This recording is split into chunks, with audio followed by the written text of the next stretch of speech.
वाला काम किसी ने कर रखा है। नासिर काज़मी की एक गज़ल मैंने आपके सामने रखी थी।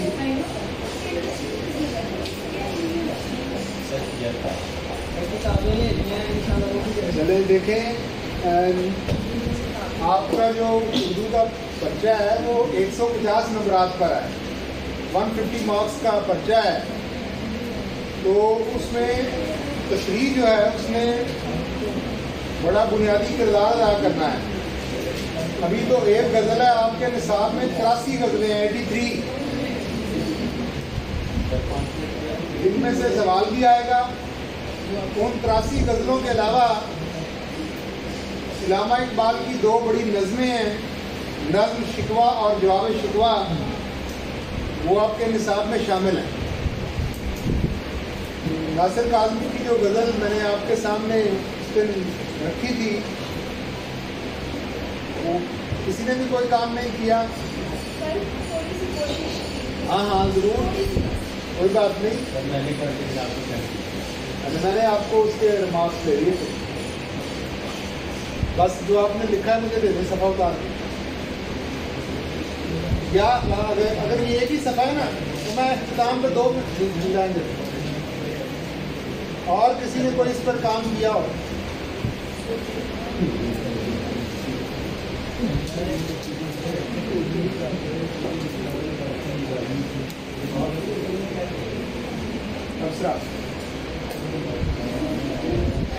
अच्छा जी, ये किताब है, ये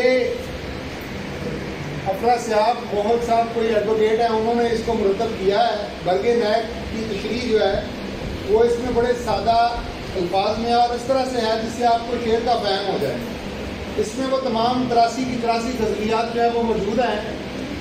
ये इल्मी बुक ओसवाला ने शाया की है, वहाँ से आपको ये मिल सकती है। और से कोई भी मतलब कोई जानने वाला हो वो कला में से किसी को कहें वहाँ से इकट्ठा को ठेका करके मंगवा ले तो आपको समझ में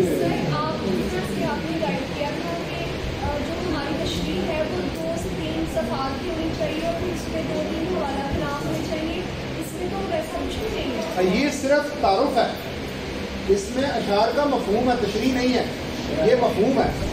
इससे आपको शेर को समझने में मदद मिले।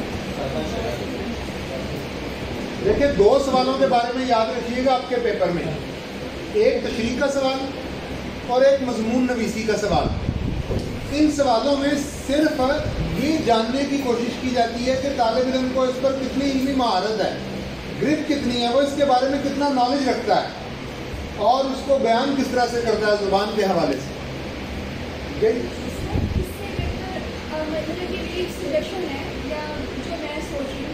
आप अगर एमए के स्टूडेंट्स को आप पढ़ाते हैं तो उनका लेवल तो वही होगा ना, जैसे आपने हमें गाइड किया कि 2-3 सफ़हात की तशरीह होनी चाहिए। तो अगर उनके कोई नोट्स बने हो किसी अच्छे स्टूडेंट के, आप हमें अगर वो सजेस्ट कर दें, या फिर अगर आपको एमए का निसाब हो उसमें ये आप उसमें मुंतहिब गज़लियात है, तमाम नहीं। बरगे नायक की उसमें 5-6 गज़लें, उसमें मुंतहिब गज़लियात है, तमाम नहीं। आपके निसाब में तो पूरी किताब शामिल है ना, उसमें भी तो पूरी किताब नहीं है। चले, मैं उम्मीद रखता हूँ कि 1 हफ्ता और आप लोग कुछ ना कुछ कर लेंगे इस पर।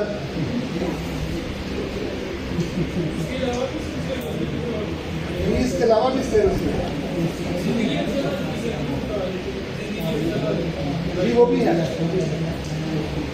चलिए, सिलेबस के हवाले से मैं इंशाल्लाह ताला जो अगला आपसे गुफ्तगू होगी, अगला लेक्चर होगा जो इसी हवाले से होगा कि आपका सिलेबस ओवरऑल है क्या। सवाल नंबर 1, सवाल नंबर 2, सवाल नंबर 3, 4, उसके हवाले से हम अगले जो लेक्चर में बात करेंगे।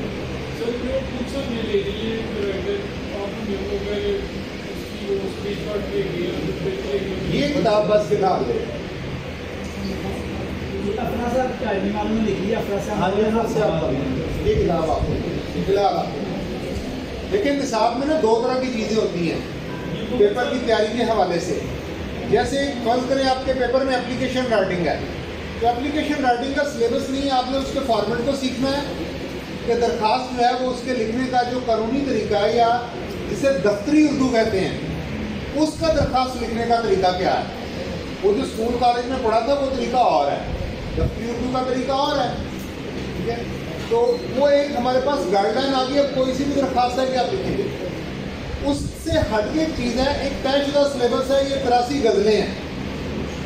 इन 83 गज़लों में हर गज़ल में कोई 5-5, 10-10 अशार हैं, ये 1200-1300 शेर है।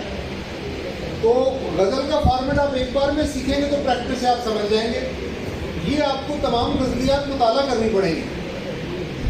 दो चीज़ों में फ़र्क है, जो बाकी चीज़ें हैं किताब और पेपर के हवाले से, वो ऐसी हैं कि जिन्हें हम 1 से 2 लेक्चर में समझ जाएंगे और आप अपनी महारत से, मश्क से उसे मुकम्मल करेंगे। लेकिन इसका काम जो है वो आपको करना पड़ेगा। ये किताब आप ले लीजिए, बर्गिन है, ज़रूर ध्यान दीजिए, ज़ियारत के लिए आपकी ये तमाम लोगों को ज़ियारत करवाएं इसकी। अच्छा जी, आज मुझे एक दूसरे शायर पर बात करनी है। जब आप शायर के शेरी निज़ाम को समझ जाते हैं, हर शायर जो है उसका एक शेरी निज़ाम होता है, उसकी तमाम शायरी ना उस शेरी निज़ाम के गिर्द घूमती है। जैसे नासिर काज़मी है, उनके यहाँ हिजरत, फिर इंसान है जो 1971 का था, वो 47 का, उसके ज़ाती, तो उसकी शायरी 3-4 लफ्ज़ों के गिर्द घूम रही है। उसका शेरी निज़ाम हिजरत और इश्क के दुख के ऊपर खड़ा है, माजी की यादों के ऊपर खड़ा है। जो अदबी, जिसे अदबी इस्तिलाह में हम रोमानवी अदब कहते हैं, उसके ऊपर उसकी शायरी जो है वो खड़ी है। जब आप एक शायर के शेरी निज़ाम को समझेंगे तो फिर आपको उसके शेर की तशरीह में आसानी होगी। आज मुझे जिस शायर के बारे में आपसे गुफ्तगू करनी है वो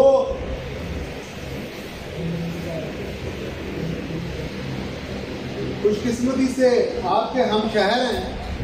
जैसे क्लास फेलो होते हैं वैसे सिटी फेलो भी होते हैं।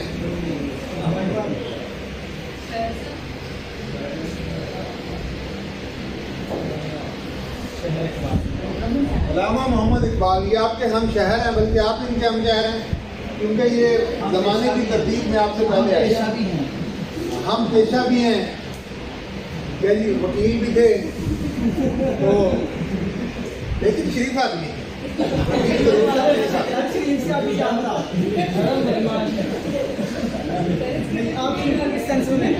अच्छे आदमी थे, मतलब उन्होंने बड़ा नाम कमाया। अच्छे आदमी थे, मुराद इससे ये कि अच्छे आदमी, बड़ा नाम कमाया उन्होंने। अल्लाह ताला आपको भी इस तरह का नाम दे। अच्छा जी, हमारे यहाँ जो इकबाल पढ़ाया गया है वो इस्लामी इकबाल है, कि जो इकबाल हमें पढ़ाया जाता है या जो बताया जाता है वो यूँ कहिए इस्लामी इकबाल से मुराद ये है कि उनकी शायरी का ये पहलू ज़्यादा सामने रखा जाता है। ठीक है, इकबाल को उर्दू शायरी का दूसरा बड़ा शायर माना जाता है। उर्दू शायरी का पहला बड़ा शायर जो है वो मिर्ज़ा नौशाद नवाब मिर्ज़ा असदुल्ला खान गालिब हैं। वो उर्दू शायरी के बड़े शायर हैं, बल्कि सबसे बड़े शायर हैं। अगर कभी पेपर में आपको सवाल आए कि उर्दू शायरी का जदीद ज़हन कौन है, तो वो गालिब है। उन्हें उर्दू शायरी का जदीद ज़हन माना गया। उन्होंने उस शायरी के अंदर जिद्दत पैदा की।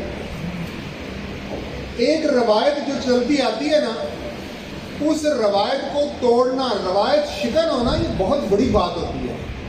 और ऐसे तोड़ना कि बाद वाले लोग उस रवायत की बजाय आपकी रवायत पर आ जाएं, ये बड़ी बात है, बहुत बड़ी बात है। बड़े आदमी ऐसा काम करें। नहीं, मीर तकीमीर छोटे शायर, गालिब बड़े शायर। गालिब ने बड़े लोगों का इतराफ़ किया, उसका ये मतलब नहीं होगा कि वो गालिब से बड़े हो जाएंगे। ठीक है, बड़े लोग अपने आप को मोहम्मद छोटा जान करते हैं। ये कहने बड़े लोगों का मिजाज है, मेरे इधर में नहीं है। अच्छा जी, इकबाल के बारे में मैं बात कर रहा था। इकबाल ने एक अनोखा काम किया। वो शायरी जो गज़ल की रवायत लेकर आ रही थी, इकबाल ने गज़ल की बजाय नज़्म को शायर के तौर पर अपनी पहचान बनाई और उर्दू शायरी को नज़्म से आशना करवाया। सही मानो, उससे पहले भी नज़्म मौजूद थी, लिखी जा रही थी, नज़्म लिखने वाले शायर भी थे। लेकिन अगर किसी आदमी ने पहली बार बतौर नज्म गो शायर अपनी पहचान बनाई तो वो इकबाल। उन्होंने नज्म के शायर के तौर पर और उसके उर्दू शायरी पर इतने असरात हुए कि आज नज्म गो शायर बड़े बड़े शायरों में शुमार होते हैं। अमजद सलाम अमजद अहले हाजिर के बड़े शायर हैं, नज्म गो शायर हैं। वो अपनी नज़मों से उन्होंने शोहरत हासिल की। बड़े बड़े शायरों ने नज्म के पैटर्न को अडॉप्ट किया, उस हैयत को, सिंध को अपनाया और अदब में अपना मकाम बनाया। ये उर्दू अदब पर इकबाल का बड़ा गहरा असर है जो आज भी कायम है। अब अगर हम ये देखेंगे कि इकबाल का पहला काम तो नज्म है, उन्होंने नज्म के पैटर्न को फैलाया, लेकिन इसके साथ साथ एक और काम किया जो वो जुर्रत ना इकबाल से पहले किसी को हुई, ना इकबाल के बाद आज के दिन तक किसी को वो जुर्रत हुई है। जो जुर्रत एक गुफ्तार इकबाल को हासिल है। उन्होंने ऐसे मौज़ूआत पर लिखा जो इससे पहले नहीं लिखे गए। मेरे भाई आप थोड़ी देर के लिए इसको ऑफ करेंगे, जो गुफ्तगू मुझे करनी है वो रिकॉर्ड नहीं है। थोड़ी देर के लिए इसको ऑफ है। वो पहली बार खालिक और मखलूक के दरमियान पोशीदा रिश्तों को तलाशने की एक कोशिश थी, जिसमें इल्लामा इकबाल ने खालिक से शिकवे के पर्दे में मखलूक से शिकवा किया। और इसकी दलील जो है वो जवाब शिकवा में है। जब हम जवाब शिकवा पढ़ते हैं तो वो कहते हैं जलवा टूर तो मौजूद है, कोई तुम में हूरों का कोई चाहने वाला ही नहीं, जलवा टूर तो मौजूद है, कोई पुसा ही नहीं। तो उन्होंने फिर वहाँ पर वाज़ेह कर दी ना बात, ये तो वो तुम्हारे ही या बाप, मगर तुम क्या हो, हाथ पे हाथ तेरे मुंतज़िर पर्दा हो। उनका जो बातें मुझे सुना रहे हो तुम के, वो तो तुम्हारे अबाउट आज थे, आज तुम क्या हो। तो उन्होंने असल में मखलूक को समझाया कि तुम माजी के किस्से से बाहर निकलो और अपने हाल को गौर फिक्र करो। ठीक है, ये नज़्म इल्लामा इकबाल की शायरी के तीसरे दौर से ताल्लुक़ रखती है। ये याद रखिए, इल्लामा इकबाल की शायरी के 5 अदवार हैं। बाद सादा ने 4 लिखे हैं, डॉक्टर सैयद अब्दुल्ला ने 5 अदवार मुतय्यन किए हैं। ये नज़्म इल्लामा इकबाल की शायरी के तीसरे दौर से मुतल्लिक़ है। इल्लामा इकबाल को ज़रूर पढ़िए। इसके अलावा भी मज़मून नवीसी में आपको बड़ी मदद मिलेगी। मज़मून नवीसी में आपको बड़ी मदद मिलेगी। आपका मज़मून नवीसी का एक सवाल मौजूद है, उसमें आपको बहुत मदद मिलेगी। अच्छा जी, इल्लामा इकबाल की शायरी का जो तीसरा दौर है, असल में वो दौर है जब वो यूरोप से वापस आए थे, या यूरोप में थे और वहीं से वो शुरू हो गया और फिर वहां से वापस आए। अब उन्होंने 2 तहजीबों को देख लिया था, एक यहाँ की तहजीब और दूसरी यूरोप की तहजीब।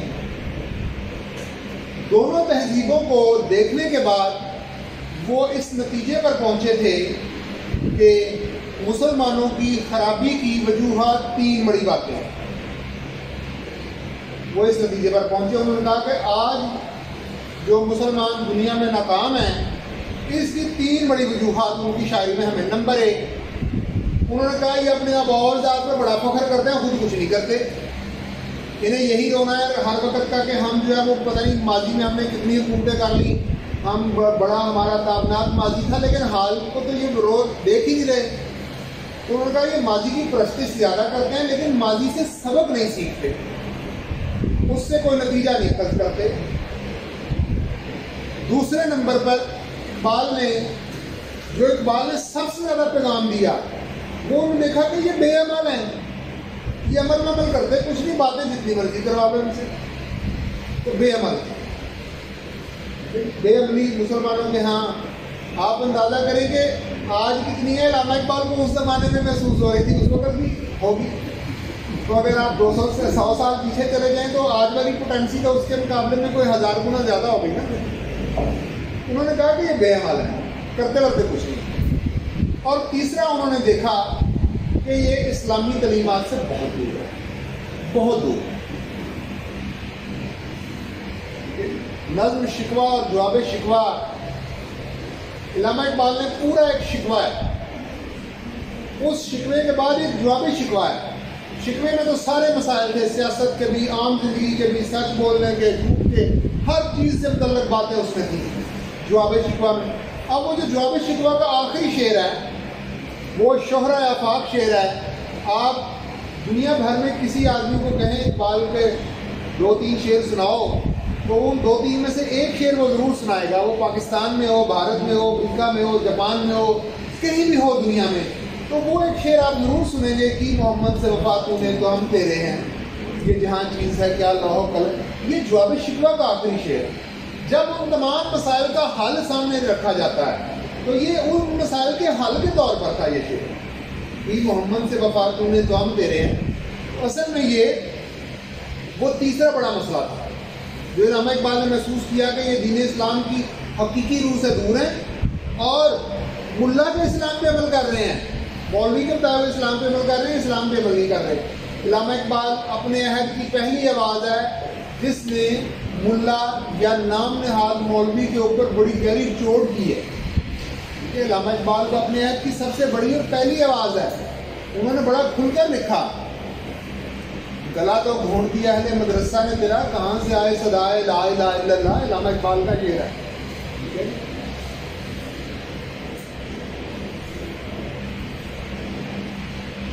फिर उनका शेर है,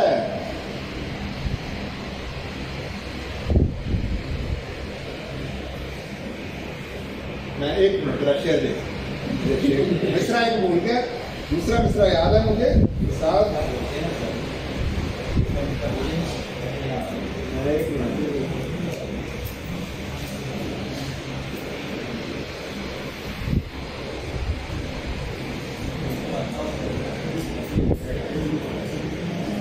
हाँ मिल गया। दीने काफिर फिक्रो तदबीरो जहाद, ये शेर नोट करेंगे, किसी मजमून में आपके बड़े काम आएगा ये शेर। दीने काफिर फिक्रो तदबीरो जहाद,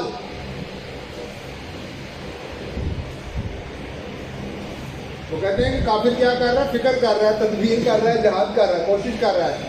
दीने काफिर फिक्रो तदबीरो जहाद, दीने मुल्ला फी सबीलिल्लाह फसाद। इल्लामा इकबाल ने लिखा है भाई, मैं अपने पास से नहीं आपको सुना रहा, इल्लामा इकबाल का शेर। दीने मुल्ला फी सबीलिल्लाह फसाद। तो ये अपने अहद की सबसे बड़ी आवाज़ थी। तो असल में उनकी आवाज़ उस मौलवी के भी बराह रास्त खिलाफ नहीं थी। वो ये कह रहे थे कि लोग दीन का दुरुस्त फहम हासिल तो नहीं कर रहे और वो इतने दूर हैं कि अब जो दीन है वो लड़ाई झगड़ों के ऊपर खड़ा है। आज का दीन ऐसे ही है ना जी, एक आदमी दूसरे को गलत, दूसरा तीसरे को, दोनों मिलकर किसी चौथे को गलत कह रहे हैं। तो ये इल्लामा इकबाल ने ये बात आज से 100 साल पहले महसूस की थी। उन्होंने उस ज़माने में ये बात लिखी हुई है, दीने काफिर फिक्रो तदबीरो जहाद, दीने मुल्ला फी सबीलिल्लाह फसाद। वो कहते हैं उम्मत का फसाद है, ये तो लड़ाई झगड़ा कर रहे हैं। ये वो तीसरी बात है। अब अगर आप नज़्म जवाब शिकवा को देखेंगे तो उस नज़्म को आप उसके तमाम अशार का 3 जावियों से उसको देखेंगे। पहला जाविया ये है कि मुसलमान माजी को बहुत अहमियत देते हैं और उसे सबक नहीं सीखते। इल्लामा इकबाल उन्हें बार बार माजी से सबक सिखाते हैं, माजी की तवज्जो दिलाते हैं।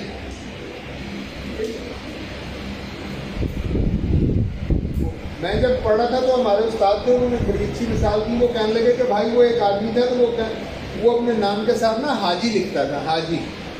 तो यार दोस्तों ने पूछा कि भाई तू तो कभी गया ही नहीं, मोहल्ले से बाहर नहीं गया, हाज कहाँ से कर लिया तूने? वो कहने लगा नहीं, मेरे दादाबू ने किया था। मैंने कहा दादा ने किया था तो तू कहाँ से? कहने लगा नहीं, हाजी का बेटा हाजी हुआ तो मैं हाजी के बेटे का बेटा हूँ। तो वो कहते थे कि मुसलमानों की सूरत हाल ऐसी है कि वो माजी में जो हाजी थे ना, उनकी वजह से आज ये सारे हाजी बने हुए, हालांकि ये हाजी है नहीं है। तो इल्लामा इकबाल ने इसको महसूस किया।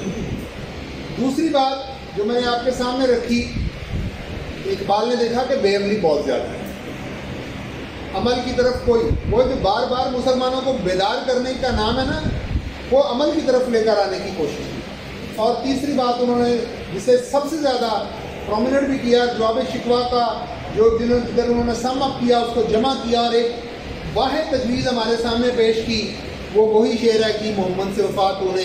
तो उससे मुराद ये है कि जब तुम दीन की तरफ लौट जाओगे और मुकम्मल उस तरफ आ जाओगे, ठीक है, कि मोहम्मद से वफात होने, तो फिर क्या होगा, फिर लौह कलम भी तुम्हारे हो। तो ये इसके 3 हमारे सामने ज़ाबिते हैं इसमें। अच्छा जी, अब मुझे इसके साथ कुछ जो है वो मुहावरात को भी देखना है। आज कुछ गुफ्तगू आपके साथ जो है वो उर्दू मुहावरात पर होगी।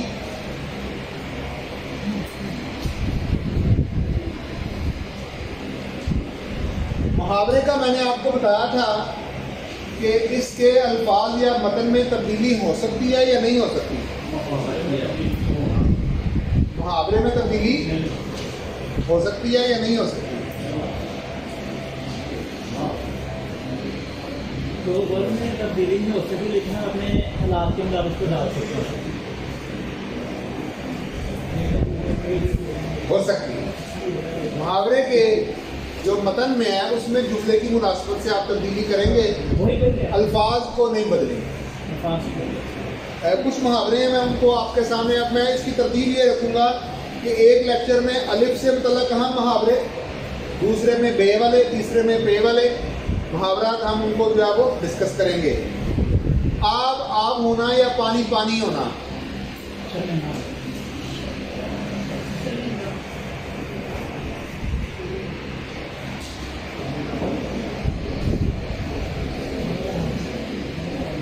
इस लफ्ज़ के 2 मानी होते हैं, चमक भी इसके मानी में, ठीक है।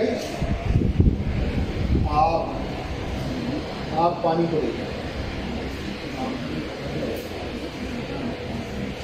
अच्छा जी, आब होना, इसका मानी कोई आप में से बताएगा? शर्मिंदा होना, बहुत शर्मिंदा होना। मामूली शर्मिंदगी आब नहीं होती। जुमले में इस्तेमाल में आपको पता होना चाहिए कि ये बहुत शर्मिंदा होने के माने में है। मामूली शर्मिंदगी आब नहीं होती। आब होना मामूली शर्मिंदगी के लिए नहीं है। आपके नंबर पेपर में काम आएगी, मामूली शर्मिंदगी है, इस पर आब होने की जरूरत नहीं है। ठीक है जी, सारी फेल, आप फेल हो गए, फिर आप आब हो सकते हैं। तो आब होने का मतलब जो है ये ज्यादा शर्मिंदा, बहुत शर्मिंदा होना, अपने आप में शर्मसार महसूस करना, ठीक है जी, खुद को गिल्टी फील करना, जिसे आप अंग्रेजी में कहते हैं। इसके मानी सहज शर्मिंदगी में हो, सख्त शर्मिंदा होना, बहुत ज्यादा। आबरू खाक में मिलाना, आबरू नहीं, हाँ, इज्जत हाथ में मिलाना और है, जलील करना और है। नाक कटवाना भी और है, वो एक अलग मुहावरा है, उसके मानी और। किसी को जलील करना कम तरीके मानों में, किसी को रुस्वा करना, उसे कहेंगे हम कि उसकी आबरू खाक में मिला दी। क्या जी? नहीं, इसमत दरी और, इसमत दरी और। आप बुगलाएं, आपको पता है कि लफ्ज़ से खेलना जो है वो और चीज़ होती है। लफ्ज़ जो है वो आप लोग तो खेलते हैं लफ्ज़ों से, इसलिए तो मैंने कहा था लामा इकबाल की बुखारी। अच्छा जी,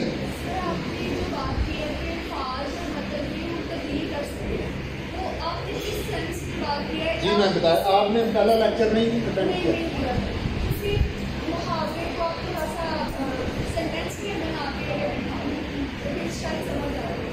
चले मैं इसको दोबारा आखिर में इसको कर दूँ।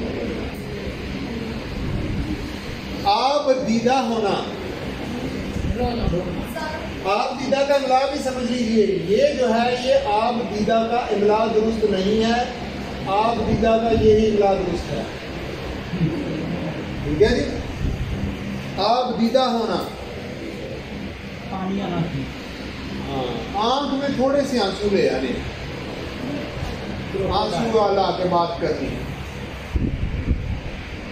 आंख में आंसू लाना। आप दीदा के मानी तो आंख के ही होते हैं ना, मगरमच्छ के आंसू, वो और अजीब होना। आपा धापी पढ़ना, इस मुहावरे का मानी कौन बताएगा? आपा धापी पढ़ना, अपनी अपनी फिक्र होना, अपनी फिक्र पड़ जाएगी। क्या चीज? आपा धापी कैसे लिखेंगे? आपा तो आपा ही आई, धापी हुई है यार।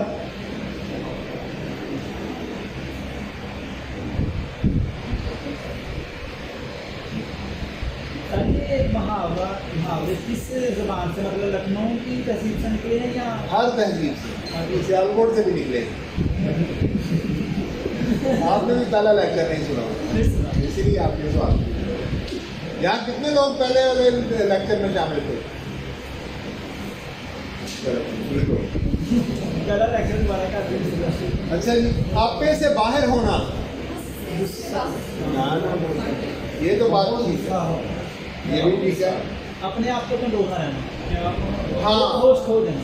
ये देखें, इसको समझे जरा। आपे से बाहर होना, खुशी या गम में बहुत ज्यादा इजहार। खुशी की ऐसी कैफियत भी होती है कि बंदा आपे से बाहर हो जाता है, तो समझ ही नहीं आती क्या करना है।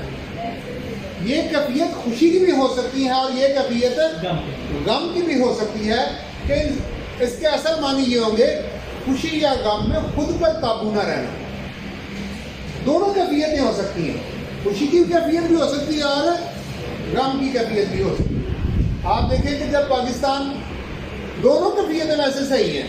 पाकिस्तान मैच जीत जाए तो भी कौम आपे से बाहर होती है, हार जाए तो भी आपे से बाहर ही होती है। दोनों कैफियतें ऐसी हैं।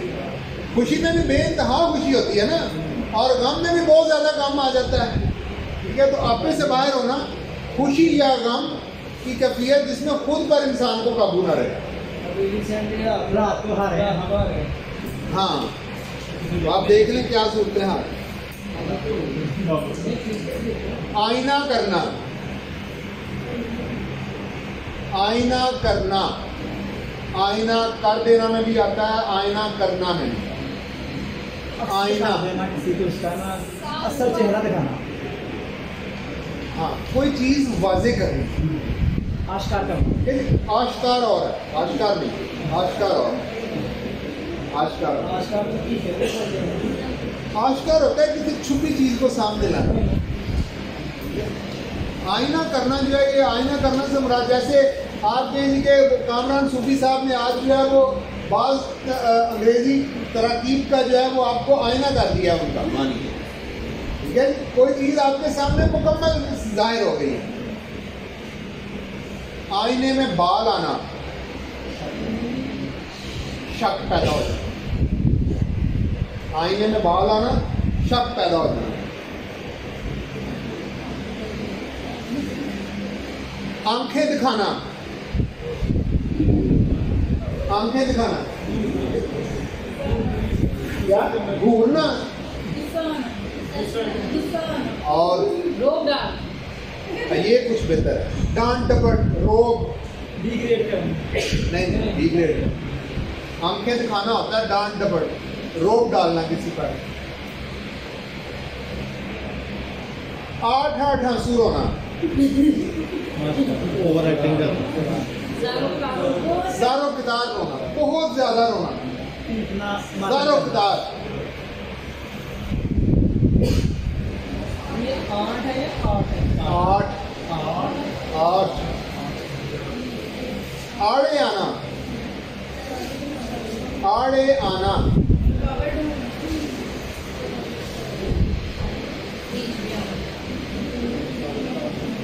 आड़े आना,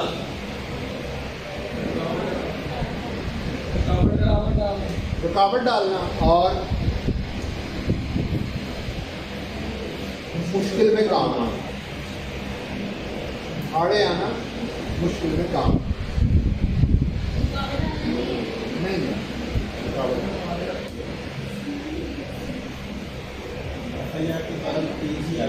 हाँ, FIR के बाद वो कला ही आड़े आते हैं।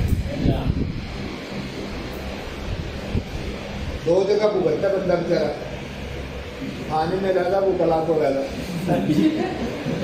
हमने बैठ के आप, हाँ, हमने बैठ के आप प्यारे आ रहे हैं।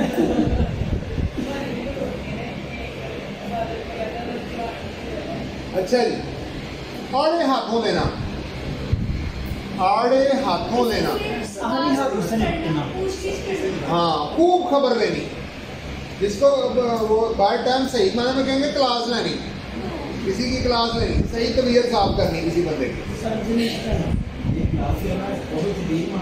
अजी जदीद मुहावरा है ये बिल्कुल दुरुस्त कह रहे हैं कि ये क्लास लेना जदीद मुहावरा है। और जो मुकामी ज़बान होती है ना, मुकामी ज़बान, अब उसकी भी लुगत बनती है, उसको स्लैंग कहते हैं, लुगत रोज़मर्रा, तो उसमें ये मुहावरा मौजूद है। रोज़मर्रा, शुक्रिया, रोज़मर्रा। अब वो दाना उठना, अब वो दाना उठना नहीं, और अब वो दाना उठना और तुका लगाएं थोड़ा सा। डॉक्टर अमर लियाकत से आंसर कर देते ना, लगाओ तुका मुसलमानों। सुबह सवेरे उठना, क्या करना? सर उठाना और आबो दाना उठना। रिस्क उठ जाना, किसी जगह से इंसान का रिस्क उठ जाए, हिजरत करके यहाँ नहीं चल रहा, लाहौर हाई कोर्ट में चला गया, कह रहा है वहाँ नाकी वकील बनूंगा। या कोई उस्ताद मेरी तरह का बेचारा वो कहे यहाँ नहीं काम चल रहा, मैं लाहौर जाके पढ़ाऊंगा। कोई भी आदमी किसी भी शोबे का, वो मेरे शोबे का हो आपको, ठीक है जी। आप वो दाना उठना, रिस्क उठ जाना। अच्छा, इसके मानी क़याम की मुद्दत ख़त्म होने के लिए होते हैं। किसी जगह आपके क़याम की मुद्दत ख़त्म हो जाए,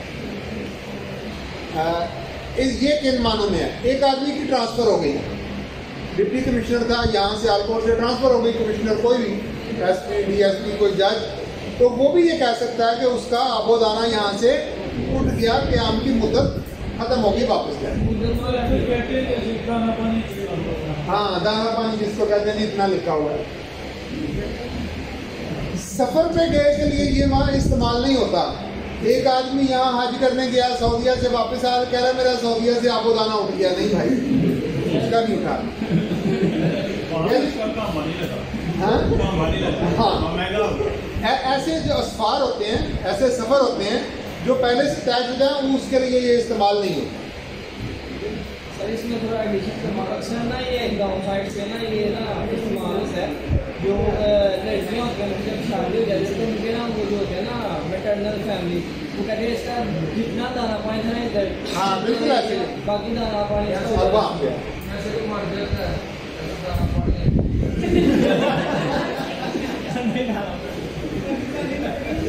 वो उस माने में भी दुरुस्त है, बिल्कुल उस माने में भी दुरुस्त है। अच्छा, आसमान टूट पड़ना, नहीं, मुसीबत नहीं आना, मुसीबत नहीं, आसमान टूट पड़ना।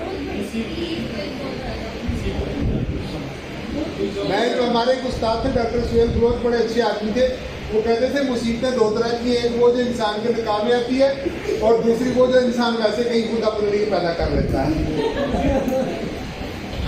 नहीं, वो जरूरी है आपके लिए, ख़वातीन के लिए भी वो मुसीबत ही है, उनके भी निकाह में आता है कोई बंदा। अच्छा जी, देखिए मुसीबत टूट पड़ना और है अचानक मुसीबत टूट पड़ना। कोई अचानक परेशानी आ गई है, उसे हम कहेंगे आसमान टूट पड़ा, ठीक है। अच्छा, मुसीबत के लिए याद रखिएगा, मुसीबत जो है वो दो तरह की हैं, एक वो जो आसमानी है और एक वो जो ज़मीनी है। आसमानी मसाइब के लिए ये मुहावरा इस्तेमाल नहीं हो सकता। आसमानी मुसीबतें कौन सी होती हैं? ज़ल्ज़ला, सैलाब, तूफ़ान, शदीद बारिश, ठीक है, जो आसमान से उतरती हैं, ठीक है, उनके लिए ये मुहावरा इस्तेमाल नहीं होता। ये मुहावरा ज़मीनी मसाइब से है, जैसे तकलीफ, परेशानियाँ जिन्हें इंसान खुद हालात के तहत पैदा कर लेता है, ठीक हो गया। आसमान टूट पड़ना ये आसमानी मसाइब के लिए इस्तेमाल है। हाँ, आसमानी मसाइब के असरात से कह सकते हैं आप, ज़ल्ज़ले से मेरा घर तबाह हुआ तो मेरे घर का तबाह होना मेरे लिए मुसीबत टूट पड़ी है, मेरे ऊपर आसमान गिरा है। लेकिन ज़ल्ज़ले के आने के लिए आसमानी, क्यों आसमानी मसाइब के लिए इस्तेमाल नहीं होता? क्योंकि आसमानी मसाइब जो है वो अमरे रब्बी, वो अल्लाह ताला कि अल्लाह ताला की हिकमत होती है उसमें, हमारे इल्म में नहीं होता, ऐसा क्यों, अल्लाह ताला को बेहतर पता है, तो उसे हम उसके लिए ये इस्तेमाल नहीं किया।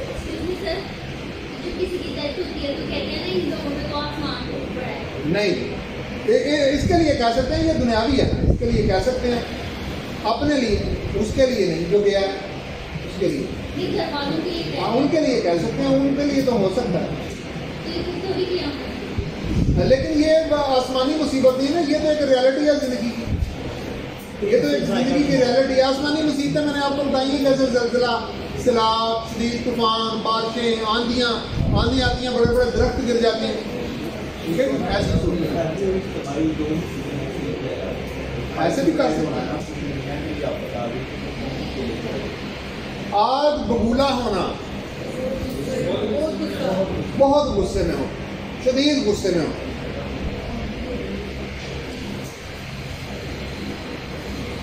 आस्तीन का सांप, ज़ाहिर में दोस्त, हकीकत में दुश्मन। हाँ, ये भी इसी मानो में है, इसी मानो में। अंतों का कुल हु अल्लाह पढ़ना, बहुत शदीद भूख लगी, इंसान को खाने को कुछ ना मिले तो वो कह सकता है कि मेरी आंखें कुल हु अल्लाह पढ़ रही हैं।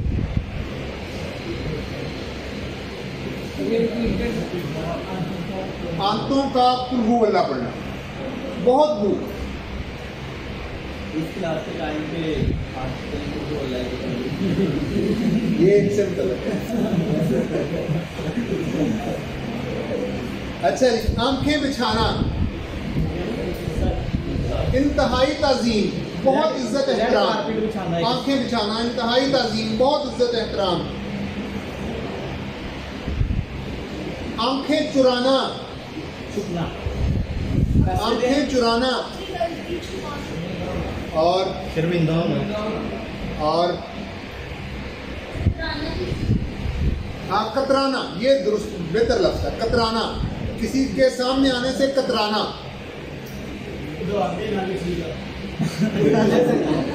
नहीं, मुनासिब लफ्ज़ यही है कि किसी के सामने आने से कतराना।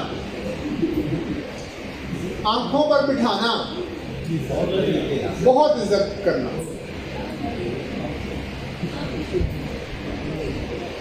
आंखें फेर लेना, आंखें फेर लेना, आधा ठीक है, इसके साथ कोई लफ्ज़ आपको शामिल करना पड़ेगा। मतलब निकलने के बाद बदल जाना, मतलब निकलने के बाद छोड़ देना, मतलब पूरा हो गया, बंदे को छोड़ दिया, आंखें फेर ली, मतलब निकलने के बाद।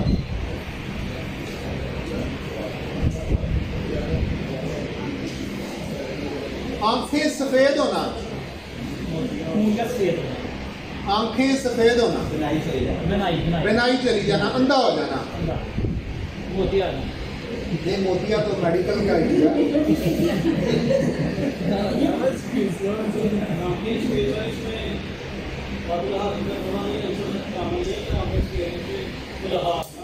मुझे समझ नहीं आई। नहीं, जी बिल्कुल, मैं बदाम लगाना था, वो कौन सफेद होना, क्या वो कौन सा। अच्छा जी, आंखों पर ठीकरी रखना,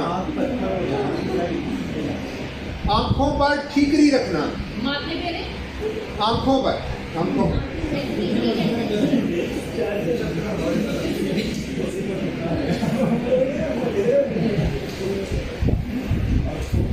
आंखों पर ठीकरी रखना।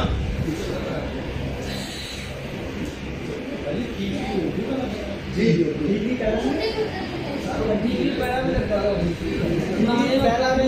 सिस्टम के ड्रामा करता रहा है पाकिस्तान में भी, अभी भी फिंगर। आंखों पर ठीकरी रखना,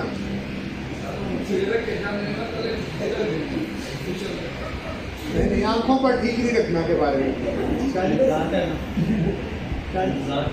और आंखों पर ठीकरी रखना, बेशर्म हो जाना, बदलिहाज हो जाना। आंखों पर ठीकरी रखना, परवाह नहीं करनी, छोटे बड़े का कोई लिहाज नहीं, बेशर्म हो जाओ, बदलिहाज हो जाओ, इसको कहते हैं आंखों पर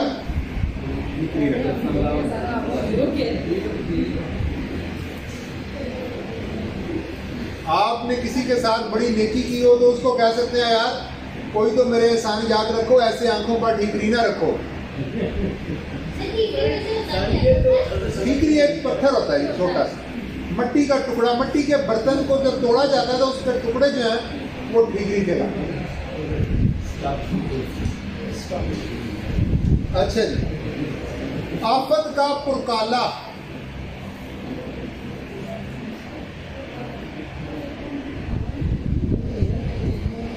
आफत का पुरकाला जब भी आए तो कोई ना कोई मुसीबत साथ ही है। लगातार नहीं नहीं बिल्कुल नहीं। मुसीबत का हाल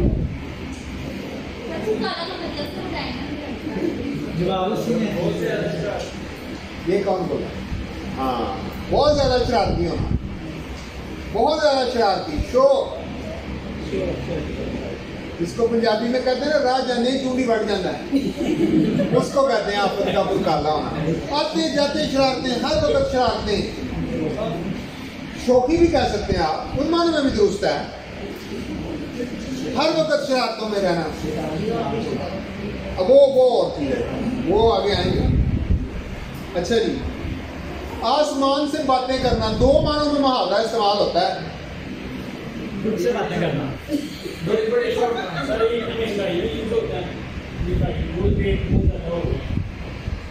कीमती आसमान से बातें कर रही हैं, ये कह रहे हैं कीमती आसमान से बातें करें किसी को, ये कह रहे हैं। अच्छा, ये इसी को यूं कर लेते हैं, ये आप इस मानने के बिल्कुल करीब होंगे।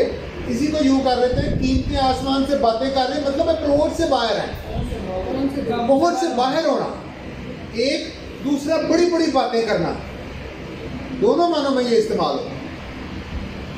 कोई चीज आपकी पहुंच से बाहर हो गई है। जैसे महंगाई के लिए अक्सर कहा जाता है जी कीमतें आसमान से बातें कर रही हैं, हमारी पहुंच से बाहर हैं, हम वहां पर नहीं जा सकते हैं ना।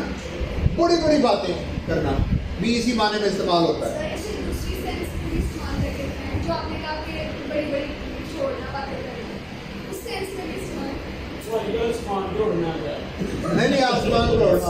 बड़ी बड़ी बातें करने से मनाती है कि हम कहते हैं कि हमारे सियासतदान जो है वो जो लोगों को सबक बाग दिखाते हैं, आसमान से बातें करते हैं। हम कहते हैं हमारा वज़ीर आज़म तक ताल्लुक है, इसी वजह से कांस्टेबल भी काम नहीं आता। शेख की वाली बातें करना, ये भी ठीक है, बड़ी बड़ी बातें करना, ठीक है। आप इसे इस तरह भी कर सकते हैं कि वो साहब तो हमेशा आसमान से बातें करते हैं, बड़ी बड़ी बातें करते हैं, बुलंद व बांग दावे करते हैं।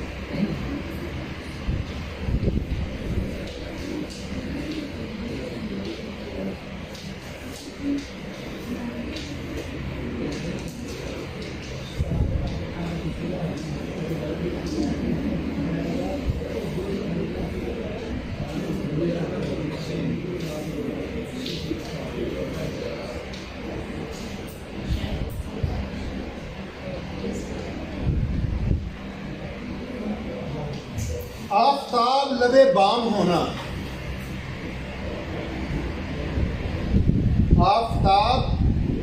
आफताब सूरज को कहते हैं लबे बाम होना। सवाल से हाँ, सवाल से और आफताब लबे बाम होना, और सख्त गर्मी, और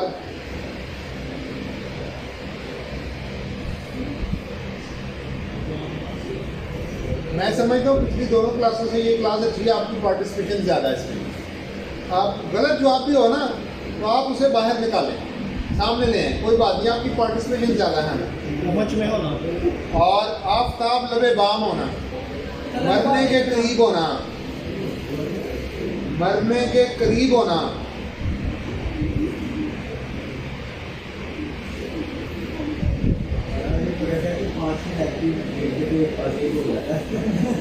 लबे के नीचे जेर नहीं आएगी जी, जेर आएगी। इसको ये जो जेर इसके नीचे आएगी ना, लबे के नीचे जेर, उर्दू में याद रखें इसे कहते हैं इजाफत। ये इजाफत है, ये लब जो है ये इजाफत के साथ लबे बनेगा, इसके नीचे हमने एक इजाफी अलामत लगाई है, ठीक है, इसे इजाफत कहेंगे। लबे बाम इजाफत से निकला। अच्छा जी, आफ्ताब लबे बाम होना, मरने के करीब होना। आप देखें, हाँ वक्त नज़ा भी कह सकते हैं आप, लेकिन उससे पहले भी बंदा लबे बाम ही होता है।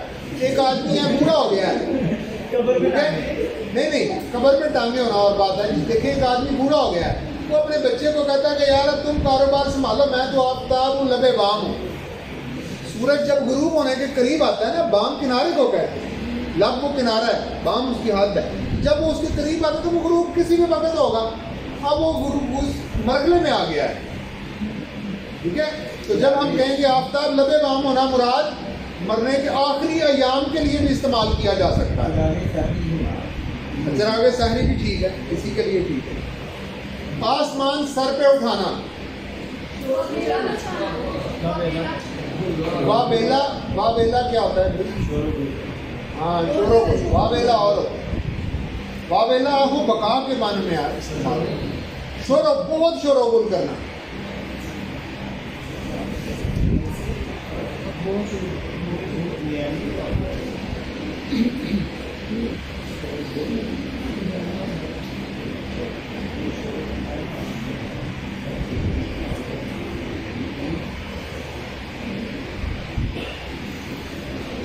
आसमान में थगली लगाना,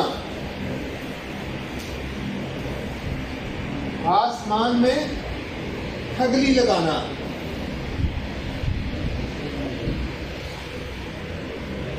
बाप भी इस पर कुछ इज़ारे ख्याल फरमाएं, कुछ इसके मानी बताइए। पैबंद लगाना और चूना लगाना, बहुत करीब है आपका मन, बहुत करीब है। हवाई बातें छोड़ना, हवाई बातें छोड़ना नहीं, वो कुछ करीब था मानी, वो मानी करीब। और ठगबाजी करना, ठगबाजी करना। आपने कुछ कहा है? और कोई अंदाजा लगाएं, क्यास करें।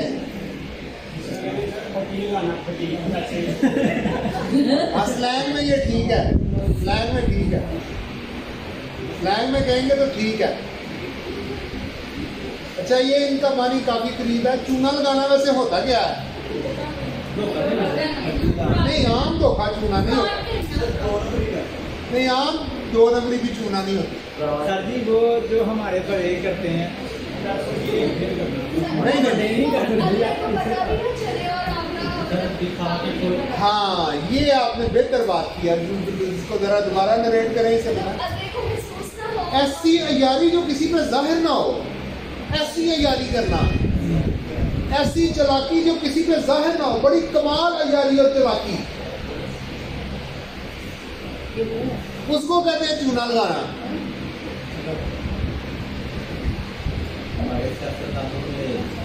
ठीक है जी, चूना लगाना, ऐसी अयारी, ऐसी चलाकी या ऐसी महारत से अयारी चलाकी करना कि अगले को जाहिर ना हो। ये ठगली है बड़ी सरकार। सब ने किया जी, सब ने किया, वो अकेले उसने नहीं किया, कुछ यही किया, सब ने किया। अपना सा मुंह लेकर रह जाना,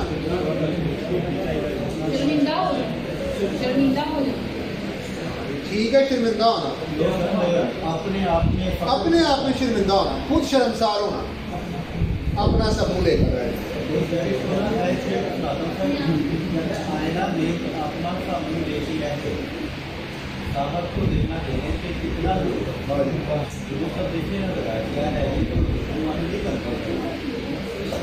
अच्छा जी,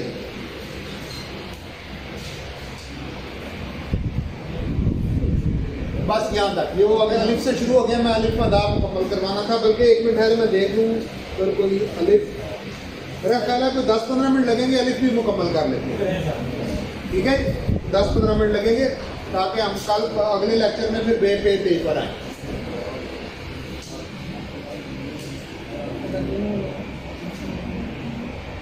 अपने मुंह मियाँ मिठू बनना, अपनी तारीफ खुद करना, उड़ती चिड़िया के पर गिनना। हाँ, उड़ती चिड़िया के पर गिनना।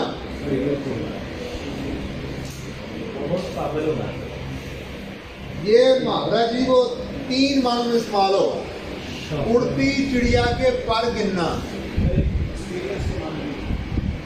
बहुत कामल महारत होगी। बंदा कहता है मैं तो भाई ये क्या चीज़ है, मैं तो उड़ती चिड़िया के पर गिन लेता हूँ।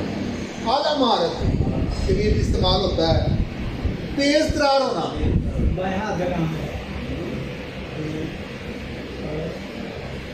मामूली इशारे से बात समझ जाना। मामूली इशारे से बात, चिड़िया तो उड़ गई, हमें आपको एक अक्स ही नजर आया ना, तो वो मामूली इशारा है, उससे आप बात को समझ जाएं। आए बाएं शाएं करना, राइट लेफ्ट मारना, आए बाएं शाएं करना, आए बाएं शाएं करना, फजूल बातें करना। अच्छा, एक मैं यहाँ पर लफ्ज आपके सामने रखूंगा। उर्दू के 2 लफ्ज याद रखिए, बा और बे। बा जो है ये हर्फ हाँ है, ये जहाँ भी है ये हाँ के माने में इस्तेमाल होता है, और बे जो है ये नहीं के माने में इस्तेमाल होता है। ठीक है, बा, बा होश, होश वाला, बा अकल, अकल वाला, बा हया, हया वाला, बेहया जिसमें हया ना हो, क्या जी बेअकल जिसमें अकल ना हो, बेहोश, क्या जी बेहोश जिसे होश ना हो। ठीक हो गया। बा पर्दा जिसने पर्दा किया हो, बेपर्दा। ठीक है, तो ये बा जो है ये हाँ के माने में इस्तेमाल होता है, बे जो है ये नहीं के माने में। गलतुल आम है, अक्सर लोग कहते हैं तुम तो बेफजूल बातें कर रहे हो। ठीक है नी, तो बेफजूल का मतलब तो ये होगा कि अच्छी बातें कर रहे हो। तो बे के मानी जो है वो नहीं के हैं। ये गुफ्तगू में अमूमन लोग इस्तेमाल करते हैं, वो कहते हैं बेफजूल बात है ये। बाफजूल कह सकते हैं आप, दुरुस्त बाफजूल होगा। ठीक है, क्योंकि हाँ के माने में है, ये नहीं के माने में है। ठीक है, अच्छा, जरूरी नहीं कि हर एक के साथ बा लग भी जाए या बे लग भी जाए। बेकार, बेकार कौन होता है? कार के माने होते हैं काम के, गुलूकार गले से काम करने वाला, फनकार फन से, अदाकार अदाओं से काम करने वाला, काश्तकार काश्त का काम करने वाला, बेकार कोई काम ना करने वाला। लेकिन इसका उल्टा हम बाकार नहीं बना सकते। ठीक है, ये बे आपने याद रखना है कि बे जो है ये हरफे नहीं के तौर पर इस्तेमाल होता है, और ये जहां भी आएगा इसके मानी नहीं के हैं। तो आम लफ्ज जो बोला जाता है, मैं फिर उसको दोहरा देता हूँ, बेफजूल। बेफजूल का तो मतलब ये होगा कि जो फजूल है नहीं है। ठीक हो गया, आगे चलो। बाद में आए बाएं शाएं करना, बेफजूल बातें ना करना। नहीं, मैंने कहा ना करना।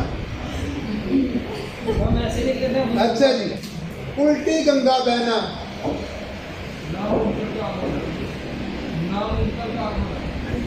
उल्टी गंगा बहाना,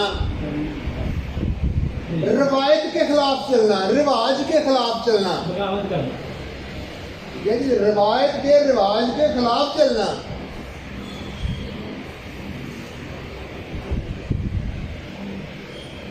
मैं एक बार, ये मैं एग्जाम्पल के लिए चाहूँगा, मैं कराची में था, तो वहाँ एक हमारे जो जानने वाले थे, उनके वालिद साहब जो है वो उनका इंतकाल हो गया हुआ था, और वो एक ख़त्म था उनके ताज़ियत के लिए, और उन्होंने ख़त्म के इख्तिताम पर जो सारे लोगों को पिज़्ज़ा खिला दिया।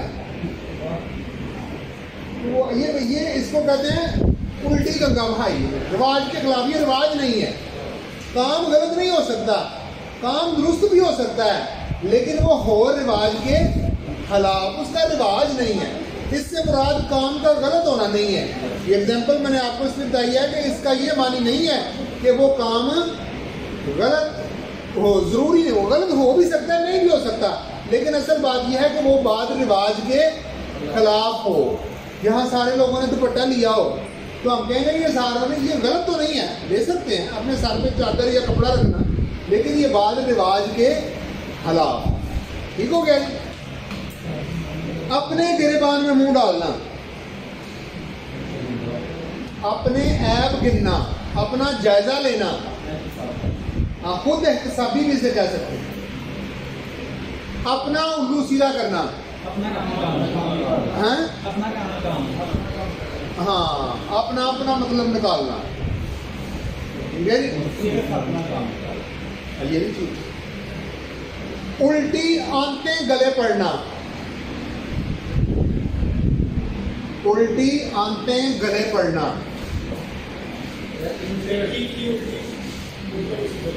क्या हुआ? हाँ बिल्कुल, करीबुल मानी है, करीबुल मानी है इसे। जिसके साथ नेकी का उसके शास्त्र कुछ लेने के देने पड़ जाने कि जरूरी नहीं कि वो नेकी हो, लेने के देने पड़ जाने, ठीक है। लेने के देने पड़ जाने।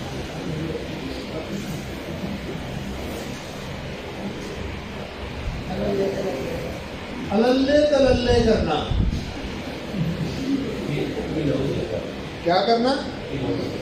अलल्ले तलल्ले करना, इसका मानी बताइए।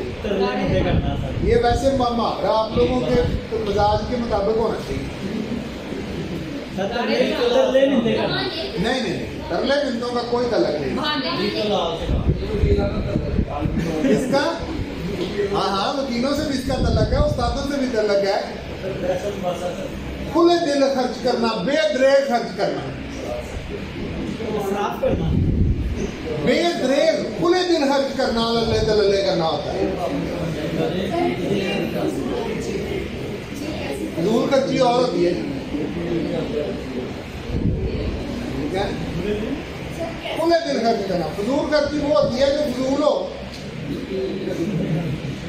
एक आदमी ने बेटे की शादी पे बहुत अल्ले तल्ले किए, बेदरेग खर्च किया ना, उसमें फजूल खर्ची तो नहीं है। मैं सियासी मामला या इस तरह के मामला पे कोई राय नहीं दूंगा। यहाँ आपके हम ख्याल भी होंगे, हो सकता है कोई ऐसे लोग हो वो कहें जो बड़ा नेकी का काम किया, कोई ऐसे हो वो कहें वो बड़ा गलत कर गए हैं। मैं खुले दिल खर्च करना, फजूल खर्ची और है। फजूल खर्ची होती है जो आपने फजूल खर्च किया है, गाया किया पैसा, फजूल खर्च किया है। आपकी जरूरत 2 पंखे आपने 8 से लाए हुए हैं, बिजली का बिल फजूल खर्ची में शुमार है। ये लल्ले तो लल्ले नहीं हो रहा है, ये फजूल खर्ची हो रही है।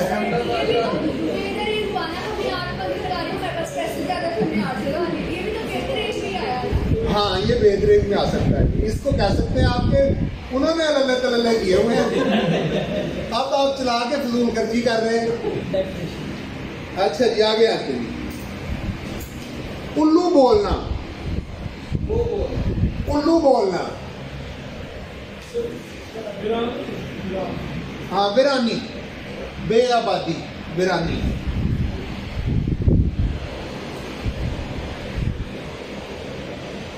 ये जुमला जब भी बनाएंगे ना वीरानी का याद रखिएगा। वीरानी हमेशा उस कैफियत को कहते हैं जो पहले आबाद और ख़त्म हो गई हो। जंगल वीरान नहीं होते, जंगल सुनसान हो सकते हैं, ठीक है। अगर जंगल से जानवर चले जाएं तो हम कहेंगे जंगल वीरान हो गया। वीरानी असल में उस कैफियत का नाम है जो आबादकारी के अमल को मिटाती है। तो किसी जगह पर लोग रहते थे कुछ, या इंसान या जानवर, वो वहां से रुखसत हो गए, अब मुद्दत वहां कोई नहीं है, हम कह सकते हैं वहां पर उल्लू बोल। इसके दुरुस्त माने जो है वो असल में आबादकारी के अमल के मिट जाना है, तहजीब का, नमू का, तमद्दन का मिटना जो है वो असल में उल्लू बोलने का इजहार है। सही, खाली किसी जगह को हम नहीं कह सकते। जब भी जुमले में इस्तेमाल करेंगे तो ये आपने ऐसा जुमला बनाना है जो इस चीज़ का इजहार करता हो कि पहले वहाँ पर आबादी थी, चाहे इंसानों की हो, चाहे जानवरों की हो, चाहे परिंदों की हो। अब शहरों में आप कह सकते हैं कि शहरों में धुआं इतना है कि दरख्तों पर उल्लू बोल रहे हैं। परिंदा नहीं बैठता दरख्तों पर, सिवाय 2-3 परिंदों के, चिड़िया कब्बे के अलावा आपको कुछ नहीं नजर आएगा। बड़ा आएगा तो तोते नजर आ जाएंगे, देहात में जाएंगे तो आपको भांत भांत के परिंदे नजर आने शुरू हो जाएंगे। ऐसे है ना। तो शहरों में हम कह सकते हैं इस जुमले को कि शहरों में धुआं इतना है या आलूदगी, फिजाई आलूदगी इतनी है कि दरख्तों पर दिन में उल्लू बोलते हैं। उम्मीद बाराना, उम्मीद बाराना, हाँ, उम्मीद ख्वाहिश का पूरा होना। लेकिन ये जो उम्मीद बाराना है ना, ये अच्छा इसका देखिए, इसे समझिएगा इस मानी को। ये हमेशा जुमला, अच्छा जुमला उन मानों में होगा कि जिनमें हम कहें कि काश ऐसे होता, काश ये ख्वाहिश पूरी होती। ठीक है जी, मेरी उम्मीद बार आती तो मैं बहुत बड़ा कामयाब जज बन जाता, बड़ा कामयाब उस्ताद बन जाता। उम्मीद बाराना ऐसी ख्वाहिश जो काश के मानों में इस्तेमाल होती है। अंगारों पर लौटना,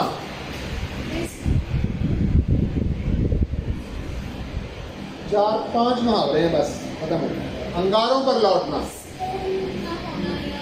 सख्त बेसुकूनी, अंगारों पर लौटना, सख्त बेसुकूनी।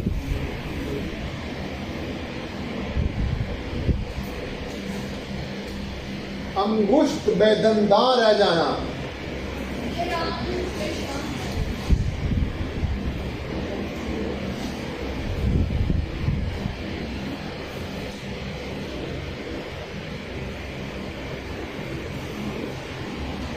गुश्त कहते हैं उंगली को खाली करना, गुश्त शहादत, शहादत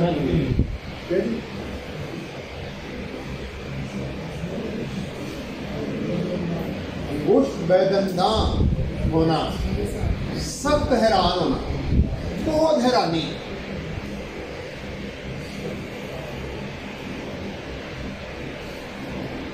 ईंट से ईंट बजाना,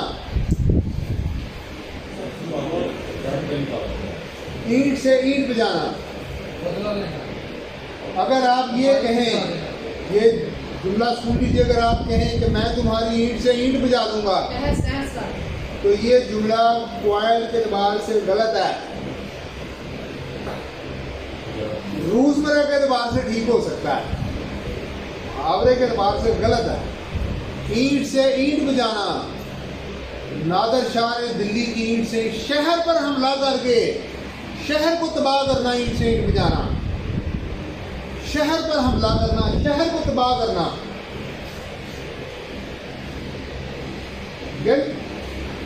रोजमर्रा में तो कह सकते हैं आप मैं तुम्हारी ईंट से ईंट बजा दूंगा, लेकिन मुहावरे में नहीं, क्योंकि मेरे पास तो शहर ही कोई नहीं जिसे आप तबाह करेंगे। ठीक है जी, नादर शाह ने दिल्ली पर हमला किया, अहमद शाह अब्दाली ने किया, ठीक है, उन्होंने जब हलाकू खान ने बगदाद की ईंट से ईंट बजा दी। शहर पर हमला करके शहर को तबाह करना, ईंट से ईंट बजाना। औस पढ़ना, औस, औस पढ़ना, औस, अलिफ वाव सीन, औस, ना उम्मीद होना, औस पढ़ना। मायूसी, मायूसी की हालत,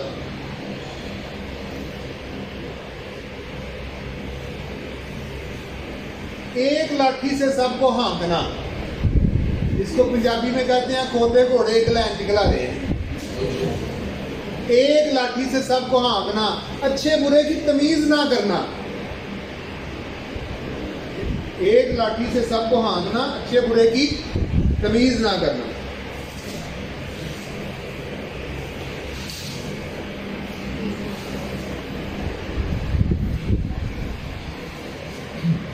मुश्किलें छोड़ना,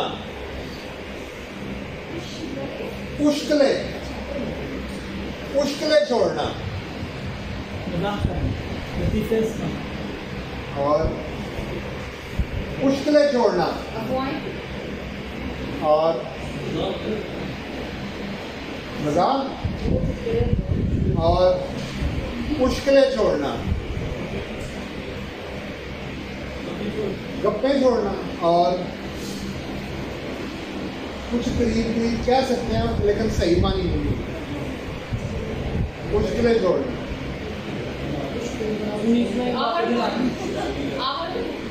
आखिर और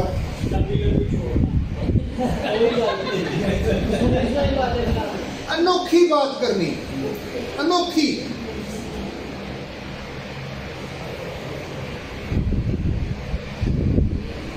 कोई ऐसी अनोखी बात जो आमतौर पर ना हो, बकरी गल। बाद लोग होते हैं उन्हें कहते हैं यार तू है बकरी गल करना चाहे तू नवा उस्कला छड़ देता है, ऐसे है ना, अनोखी बात करनी। ठीक हो गया जी।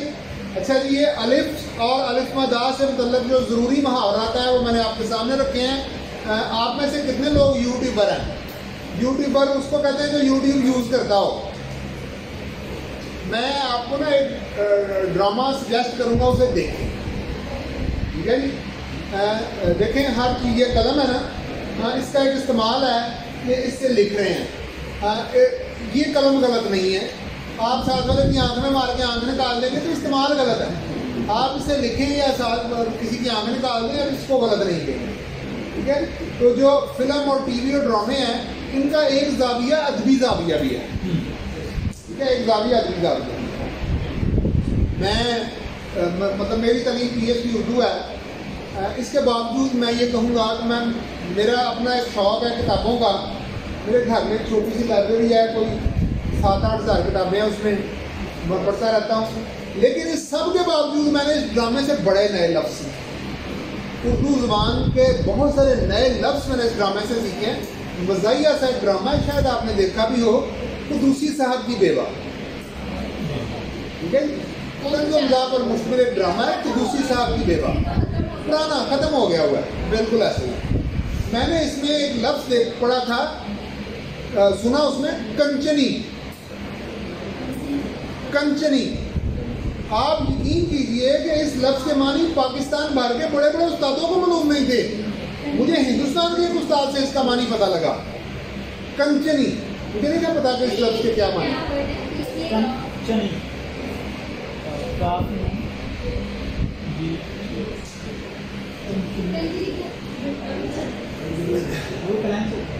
ठीक है।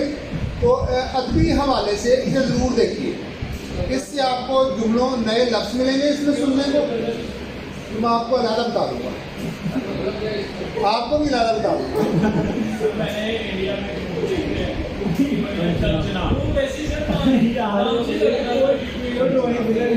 अच्छा जी, मुख्तसर करते हैं इसको क्योंकि टाइम कम है, फिर इंशाल्लाह इस पर मैं ज़रूर बताऊँगा कोई तफसीली इस पर बात।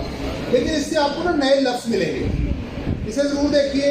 ये किताब आपने पहले भी इसकी ज़ियारत की है, बरगे नए। ठीक है जी, इसे ले लीजिए। ये 83 गज़लें हैं, तो अगर इसी रफ्तार से आप काम करेंगे तो 15 दिन में भी एक गज़ल नहीं हुई तो 83 गज़लों में कितना वक्त है। मैं 2-4 गज़लें 2-3 गज़लें मुकम्मल पढ़ाऊँगा, उसके बाद मैं आपको मतलब स्टेज पे लाना चाहता हूँ जिधर आप कुछ काम करें। अभी हमारा मज़मून का हिस्सा बाकी है, उसका रोज़नामचे का बाकी है, दरख्वास्त का बाकी है, मुहावरात हमारे हर लेक्चर का हिस्सा रहे। ठीक है भाई, थैंक यू वेरी मच। ये जिन लोगों का ये मुझसे अभी इसको वापस ले सकते हैं।